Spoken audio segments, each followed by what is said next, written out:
বাণিজ্য যুদ্ধের উত্তেজনা প্রশমনে চায়নার সাথে প্রতিনিয়ত আলোচনা চলছে বলে দাবি করেছেন প্রেসিডেন্ট ডোনাল্ড ট্রাম্প।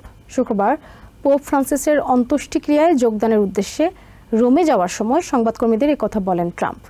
চায়নার প্রেসিডেন্ট শি জিনপিংয়ের সাথে কথা হয়েছে কিনা জানতে চাইলে এই প্রশ্ন এড়িয়ে যান ট্রাম্প। এদিকে ট্রাম্পের বক্তব্যকে বিভ্রান্তিকর বলে দাবি করেছে চায়না।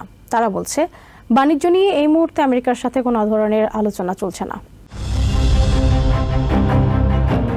বিশ্ব অর্থনীতির দুই বৃহৎ শক্তি আমেরিকা ও চায়নার মধ্যে চলমান বাণিজ্য যুদ্ধ নতুন করে বিভ্রান্তির জন্ম দিয়েছে। দুই দেশের পক্ষ থেকে এসেছে পরস্পর বিরোধী বক্তব্য, যার ফলে বিশ্ব অর্থনীতিতে দেখা দিয়েছে উদ্বেগ এবং অনিশ্চয়তা। ট্রাম্প দাবি করছেন চায়নার সঙ্গে বাণিজ্য আলোচনা চলছে, তবে বেইজিং এই দাবি স্পষ্টভাবে অস্বীকার করেছে।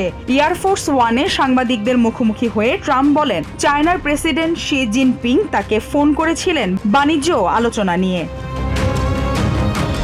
এদিকে চায়নার বাজার উন্মুক্ত করার জন্য আহ্বান জানিয়েছেন ট্রাম্প। এতে করে চায়নার বাজারে ব্যবসা করা সম্ভব হবে বলে আশাবাদ জানিয়েছেন তিনি। এদিকে চায়নার পররাষ্ট্র মন্ত্রণালয় এক বিবৃতিতে ট্রাম্পের এই বক্তব্যকে মিথ্যা, ভিত্তিহীন এবং বিভ্রান্তিকর বলে আখ্যা দিয়েছে।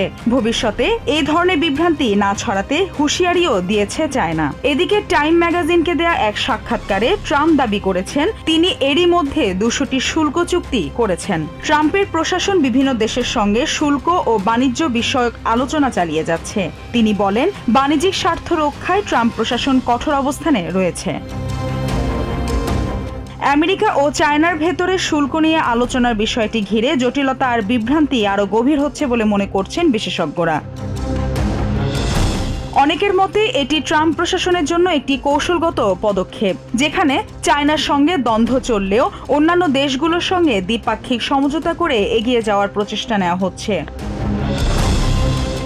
এই পাল্টাপাল্টি বক্তব্য আরও গভীর অনিশ্চয়তা তৈরি করেছে প্রেসিডেন্ট ট্রাম্পের আগ্রাসী শুল্ক নীতিকে ঘিরে। এই অনিশ্চয়তা শুধু চায়নার সঙ্গেই নয়, বরং আরও ডজন খানেক দেশকেও প্রভাবিত করছে, যারা হন্যে হয়ে চুক্তি করার চেষ্টা করছে যাতে করে ট্রাম্পের আরোপিত উচ্চ আমদানি শুল্কের বোঝা থেকে রেহাই পাওয়া যায়।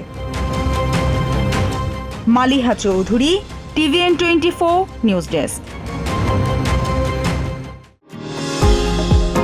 নিউ ইয়র্ক থেকে সম্প্রচারিত TVN24 টেলিভিশন বিশ্বজুড়ে বাঙালির কণ্ঠস্বর।